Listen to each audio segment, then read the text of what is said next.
1919లో కూడా మరి నేను పడినటువంటి కష్టానికి నేను చేసినటువంటి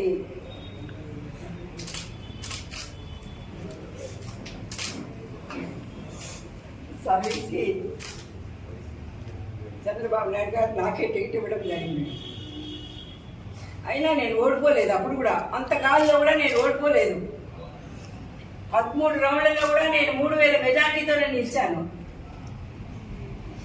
మరి తెలిసిన విషయమే, ప్రభుత్వాలు వచ్చినప్పుడు వాళ్ళ అధికారం వస్తుంది అన్నప్పుడు చాలా తారుమారు జరుగుతాయి. అలాంటి తారుమారుకి నేను బలైపోయాను.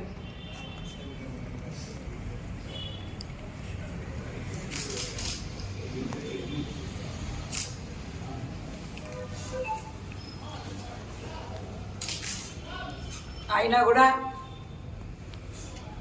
నేను మరుసటి రోజు నుంచే ప్రజల్లో ఉండి, మనం వచ్చింది రాజకీయాలకి ప్రజల కోసం వచ్చాం. సో ఆ ప్రజలకి ఎప్పుడు మనం అండగా ఉండాలి, నిరుత్సాహపడకూడదని నేను ఆ రోజు నుంచి ఈ రోజు వరకు కూడా యాజ్ ఆన్ టుడే నేను ప్రజల కోసం ప్రజల్లోనే ఉంటాను. మా ఇల్లు ఎప్పటికీ కూడా తలుపులు తీసే ఉంటాయి. ఎవరికి సహాయం కావాలన్నా కూడా నేను వారికి అందుబాటులోనే ఉంటాను. నేను ఎమ్మెల్యే అయినా కాకపోయినా. కాబట్టి నేను చెప్పేది ఒకటే, ఈరోజు మేము కోరేది ఒకటే, సరే కూటమికి ఇచ్చేసామని చెప్పారు, బాగానే ఉంది. మనం అందరం కూడా మరి మన ఒకే ఒక అభిప్రాయం, మన రాష్ట్రానికి ప్రజాస్వామ్యాన్ని పరిరక్షించబడాలి, అదేవిధంగా రాష్ట్రంలో సుపరిపాలన రావాలని మనం అందరం కూడా ఒక మంచి నిర్ణయం తీసుకున్నాం.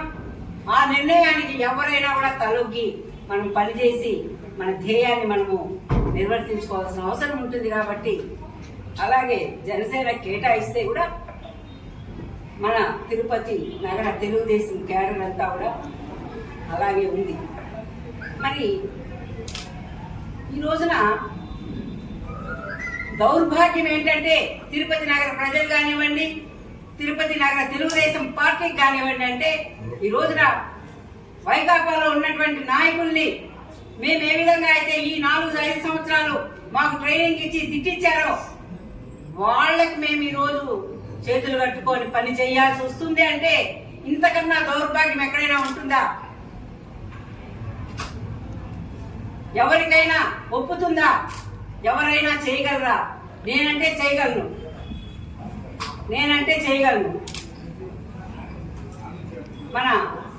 మన జరిగినటువంటి వర్క్షాప్ లో మన రాష్ట్ర జాతీయ అధ్యక్షులు చంద్రబాబు నాయుడు గారు శాంతి వచనాలు పలకడం జరిగింది.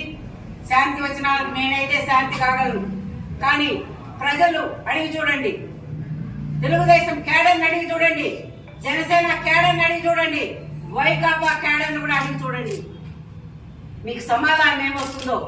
ఇప్పుడు మీకు సర్వేలు లేవా? మీకు చెప్పేవాళ్ళు లేరా? మీ లెక్కలు వేరైపోయాయా? అన్ని లెక్కలు వేసుకొని ఇస్తారు కదా, ఇప్పుడు లెక్కలు తారుమారైపోయాయా? ఎంపీ అభ్యర్థి వైకాపా నుంచి తోసేసినటువంటి వ్యక్తి వరప్రసాద్, నేను మీటింగులు పెట్టే 2014లో 2019 వరకు కూడా నేను మీటింగులు పెట్టే ఒక ఎంపీ అభ్యర్థిగా వైకాపా నుంచి వచ్చి పనిచేసినటువంటి వ్యక్తి ఆయన. మరి గూడూరులో ఎమ్మెల్యేగా ఆయన పనికిరాడు అని తోసేస్తే ఆయనకి ఎంపీ టికెట్ ఇస్తారు. తెల్లారితో చేస్తే మధ్యాహ్నం టికెట్ ఇస్తారు. ఎక్కడండి అన్యాయం? ఏంటి ఇది? న్యాయమా? తిరుపతికి జరిగింది న్యాయమా? ధర్మమా? ధర్మో రక్షిత అని మారిపోయేటువంటి ఈ తిరుపతి నగరంలో ఇంత అధర్మము, అన్యాయము చోటు చేసుకోబోతుంది అంటే ప్రజలు గాని, నాయకులు గాని, పార్టీలు గాని తిరుపతి నగరంలో